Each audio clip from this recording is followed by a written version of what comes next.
اس کے بھائی نے ہاتھ بھی باندھے تھے کہ آئندہ نہیں کرے گی، چل کر دے معاف، کوئی بات نہیں، کوئی کفر نہیں ہو گیا۔ ہو گئی ہے نا غلطی تیرے ملازم سے، بیچارہ غریب ہے، وہ کہیں اور جا کے اس عمر میں بڑھاپے میں کہاں نوکریاں ڈھونڈتا پھرے، چل ہو گئی ہے غلطی، معاف کر دے، درگزر کر دے۔ چل تیرا پڑوسی غریب آدمی بھول گیا تھا، تھوڑا سا کر دے درگزر۔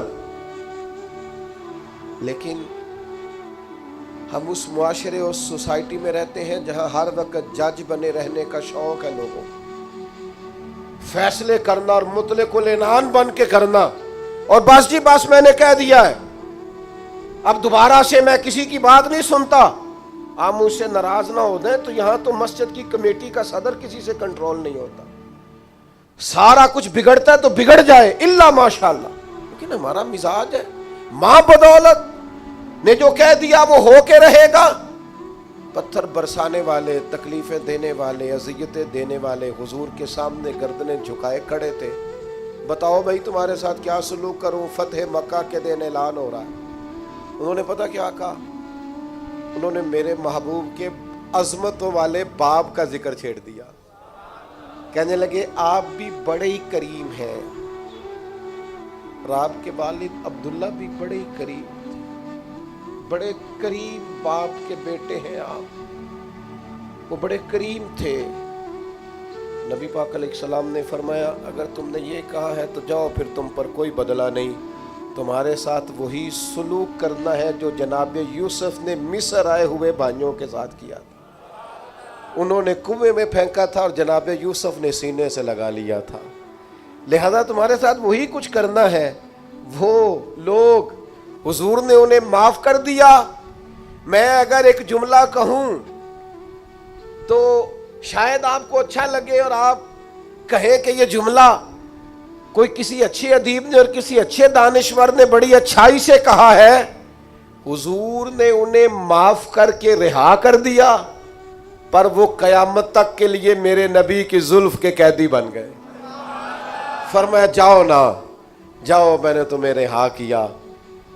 نبی پاک علیہ الصلوۃ والسلام نے انہیں رہائی دی اور انہوں نے بلند آواز سے کلمے پڑھنے شروع کر دیے۔ وہ سارے حضور کی زلف نازنی کے غلام ہو گئے۔ معاف کر کے کسی کو غلام بنایا جا سکتا ہے، بدلہ لے کر غلامیاں نہیں ہوتی، محبتیں پروان نہیں چڑھا کرتی، لیکن وہ ہماری طبیعت ہے نا، مزاج ہے۔ ایک تو معاف کریں، دوسری بات ہمارے جو ماتحت لوگ ہیں نا، ماتحت، ان کے بارے میں اپنا رویہ ٹھیک کریں۔ جن لوگوں کو اللہ تعالیٰ نے پیسے دیے ہیں نا، یا مالک نے انہیں کوئی عہدہ دے دیا ہے، یا ان کے پاس کوئی 10 20 50 200 لوگ کام کرتے ہیں، وہ تھوڑا سا سوچیں کسی وقت بیٹھ کے کہ میں آج ایک فیکٹری کا آنر بن کر اور ایک ادارے کا سربراہ بن کے بیٹھا ہوا ہوں، اگر کل مجھے وہاں کھڑا ہونے پڑ جائے جہاں مزدور کھڑے ہیں تو پھر میرا حال کیا ہوگا؟ وہ جو اپنے ماتحت کے ساتھ ہمارا رویہ ہے نا، یعنی حکم چلانے کا ایک مزاج ہے۔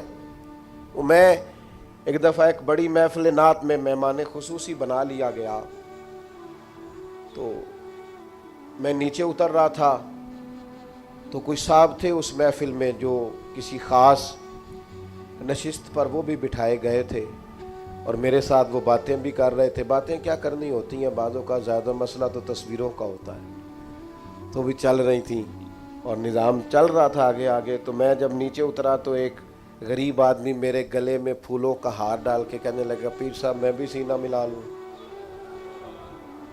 تو ان سے سینہ جو ملا تو میرے کان میں کہنے لگے وہ جو آپ کے ساتھ کان میں ہنس ہنس کے باتیں کر رہا تھا، محفلیں بڑی بڑی کراتا ہے، اسے کو مزدوروں کا حق بھی صحیح ادا کیا کرے، آج بھی کیتی جاندے ہو تے لہو بھی پیتی جاندے ہو، کھو کے مال یتیماں دا بھیج مسیتی جاندے ہو، تسی پھٹ دلاندے سیندے نہیں، آ ٹوپیاں ہی سیپی جاندے ہو، نفس تے چھری پھیر دے نہیں تے دمبے کیتی جاندے ہو، فرض پلائی بیٹھے ہو، فرض پلائی بیٹھے ہو، فرض پلائی بیٹھے ہو، ایویں ہی نفلاں نیتی جاندے ہو، اور دسو تے سی بلے شاہ نو ایک ہی کیتی جاندے ہو۔ عجیب مزاج ہے۔ نوافل کبھی ترجیح اس طرح نہیں ہونی چاہیے کہ فرض پیچھے رہ جائے۔ بہرحال جس کا جو حکم ہے وہ بات وہی آنی چاہیے. اپنے ماتحت کے حق میں ایک شخص نے حضور سے پوچھ ہی لیا, ایک صاحب نے عرض کر ہی دیا, انہوں نے بات ہی کر دی, عرض کی, یہ سنن ابو داؤد شریف میں موجود ہے, کہا یا رسول اللہ میرا ملازم بڑی غلطیاں کرتا ہے, آخر کتنا کو معاف کروں؟ کوئی حد بھی ہوتی ہے, بڑی غلطیاں, بڑی کوتاہیاں, بڑی کمزوریاں, تو اس نے گن کے معاف کرنے کے لیے, حضور کتنی بار معاف کروں؟ آخر بعض لوگ بعض باتیں جھلملا کے کرتے ہیں نا جی, حضور آخر کتنا کو معاف کروں؟ نبی کریم علیہ السلام نے گویا فرمایا, اگر تو نے گن کے ہی پوچھا ہے نا تو چل اس طرح کر, ایک دن میں 70 بار تو معاف کیا کرنا. ایک دن میں کتنا معاف کرنا ہے؟ تجربہ تو کریں کہ کیا ہم نے کبھی 7 دفعہ بھی معاف کیا ایک دن میں؟ حضور نے فرمایا 70 دفعہ معاف کر. اور ایک شخص کو تو نبی کریم نے ان لفظوں سے تنبیہ فرمائی, فرمایا تیرے غلام پر جتنا تجھے حق حاصل ہے نا تیرے اختیار میں, تیرے رب کو اس سے کئی گنا بڑھ کے تیرے اوپر اختیار ہے. یا رسول اللہ ان کا کریں کیا؟ تو نبی پاک نے فرمایا اپنے غلاموں کو اس طرح رکھنا, یہ جو بڑی بات کرتے ہیں نا انسانی حقوق کی, وہ ملازم نو سوٹ دے رہے نے, کہ نوائیں میں کدی واری پایا ہے نوائیں, لہذا تو بھائی آپ کو بغیر جو نہیں پہنا تھا وہ دینا چاہیے تھا نا, ملازم کو نیا خرید کے دیتے نا آپ. یہاں تو لوگ زکوٰۃ بانٹتے ہیں اپنے ملازموں پہ, تو سیاسی زکوٰۃ بانٹتے ہیں. ہاں اس کو پیسے جو وقت کام آ جائے گا, تھوڑی تھوڑی کر کے وہاں بانٹو, جب ٹائم ملے گا تو بلا لیں گے. خوب کرے حمد سے تھوڑا سا گلا بھی سن لے, گولی اگرچہ کڑوی ہے پر ہو سکتا ہے شفا ہو. ہر دینی کام میں بھی سیاست کرتے ہو, ذات کے لیے استعمال کرتے ہو, سنو یہ میرے نبی پاک کا اخلاق ہے. یا رسول اللہ غلاموں سے کس طرح گزارا کریں؟ فرمایا جس طرح کا خود کھانا اسی طرح کا انہیں بھی کھلانا, جس طرح کا خود پہننا اس طرح کا انہیں بھی پہنانا. سیاستہ میں موجود ہے. اور فرمایا ان کی طاقت سے بڑھ کر کبھی انہیں کام نہ بتانا. اور میرے محبوب کے غلاموں نے تو اس طرح عمل کیا کہ حضرت ابو ذر غفاری جیسے سردار اپنے گھر سے نکلے تو غلام ساتھ تھا, سامنے سے ایک سردار دیکھ کے حیران ہو گیا, کہنے لگا ابو ذر یہ کون ہے؟ فرمایا میرا غلام ہے. کہا حد ہو گئی یار, اس کے کپڑے قیمتی ہیں اور تمہارے کمزور ہیں, یہ انقلاب کیسے آیا؟ تو جناب ابو ذر غفاری فرمانے لگے یہ میرا انقلاب نہیں, یہ محمد عربی کا دیا ہوا انقلاب ہے. یہ کس نے ذروں کو اٹھایا اور صحرا کر دیا, یہ کس نے قطروں کو ملایا اور دریا. غالباً ایک غیر مسلم کے شعر ہیں یہ, کہتا ہے یہ کس نے قطروں کو ملایا اور دریا کر دیا, کس نے ذروں کو اٹھایا اور صحرا کر دیا, یہ کس کی حکمت نے یتیموں کو کیا در یتیم اور غلاموں کو دنیا بھر کا مولا کر دیا.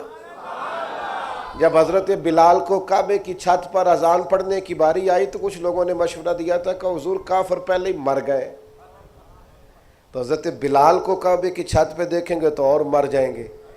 تو یا رسول اللہ روز بلال نہیں پڑھنی ہے, اگر اجازت ہو تو کوئی اور نہ پڑھ لے. تو فرمایا نہ بھائی اذان تو بلال ہی پڑھیں گے اور کعبے کی چھت پہ پڑھیں گے, اور حق انہی کا بنتا ہے. کمر اچھا ہے فلک پہ نہ ہلال اچھا ہے, تیری نظر بھی نہ ہو تو دونوں سے بلال اچھا ہے.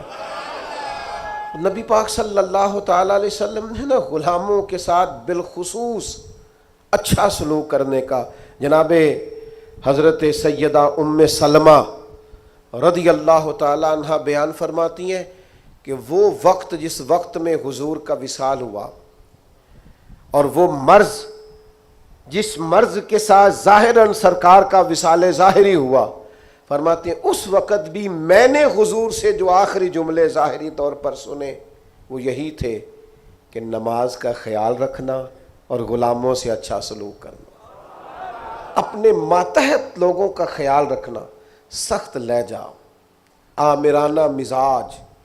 میرا ایک جاننے والا شخص ہے, اس کے ہاں سے نا کوئی 40-50 لوگ تنخواہ لیتے ہیں, کوئی ادارہ ہے تو وہ اس کا بنایا ہوا تو 40-50 لوگ تنخواہ لیتے ہیں. تو ایک دن کسی تنخواہ لینے والے شخص نے اس سے آ کے کہا یار ادارہ تیرا ہے تو ہم تیری قدر بھی کرتے ہیں، تو دل کرتا ہے تنخواہ تو